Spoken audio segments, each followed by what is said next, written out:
Musique, théâtre, spectacle, danse, opéra, la culture est représentée sous toutes ses formes au Grimaldi Forum de ce mois de septembre au mois de décembre 2019. Des événements phares aussi dans d'autres domaines vont être organisés, à l'image du 30e Sportel Monaco. Mais avant d'évoquer l'avenir, place au bilan des 3 expositions estivales, en lien direct avec le Grimaldi Forum. De très bons résultats pour Dali. 80 000 visiteurs, donc un succès identique à celui de l'Or des Pharaons, mais on sait combien l'Égypte est populaire. Donc c'est vrai qu'un succès pour une exposition de peinture, c'est vraiment un succès que l'on espérait bien sûr, parce que Dali est un artiste extrêmement connu, reconnu, mais qui nous comble effectivement avec ce très beau score. L'exposition Chaumet a fait 19 500 visiteurs, donc c'est vrai que c'est une exposition de haute joaillerie qui montre des pièces exceptionnelles. C'est peut-être réservé pour un public un petit peu différent et peut-être moins éclectique et moins large que Dali, mais effectivement une très belle satisfaction également pour la maison Chaumet. Macao, vous le savez, présentait une exposition qui combinait l'exposition qui avait été présentée à Pékin, Prince et Princesse de Monaco, donc, et un petit peu de Grace Kelly pour apporter une touche glamour qui était nécessaire, je crois, au public de Macao.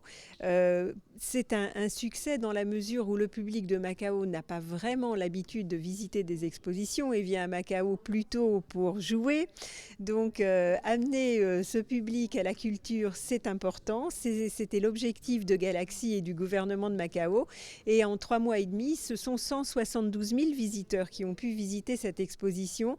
Et donc pour eux, c'est vraiment une très belle performance. La grande exposition de l'été 2020 a d'ailleurs aussi été dévoilée. Elle sera consacrée à l'automobile à travers le prisme bien sûr de Monaco et des pilotes célèbres.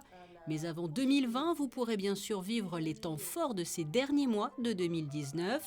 Concert de l'orchestre philharmonique, opéra en novembre, Lucci a dit La Mer Mort, théâtre avec Le Prénom et Encore un instant, dans un tout autre style, le mix, mais avant cela, au mois d'octobre, le 12. Le concert de Jeanne Haddad, effectivement, donc forte de ces 2 victoires de la musique, meilleur album rock et meilleure artiste féminine, Jeanne Haddad a décidé de revisiter les 2 albums qu'elle nous avait offerts avec un nouveau projet. C'est un projet un petit peu particulier, elle est seule sur scène. C'est un peu un concept qui va mélanger le son, la lumière et avec une mise en scène très léchée. C'est un projet qui lui tenait à cœur depuis longtemps. Et ces fameuses Thursday Live Sessions. Il y aura 90s Story, qui est un groupe, le 26 septembre, qui est un groupe de pop électro français, presque de la région, qui est dans le coin, mais qui est installé en Belgique. Et après, on poursuit avec du raga, du reggae, mélangé à du hip-hop et de la musique cubaine, avec Davy Reed.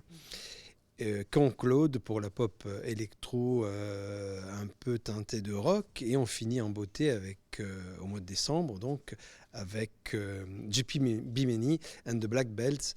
Ça c'est le bouquet final, je dirais, parce que c'est vraiment un artiste extraordinaire. Soul man dans la veine de ce que faisait le label Motown.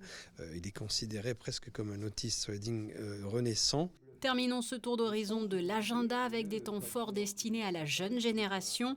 Le ciné-concert Fantasia avec l'orchestre philharmonique de Monte-Carlo, le concert caritatif de Michael Gregorio à l'occasion des 30 ans de la Convention internationale des droits de l'enfant, le Roi des singes en décembre, tout comme le retour très attendu de Brick Live sur le thème cette fois-ci des océans.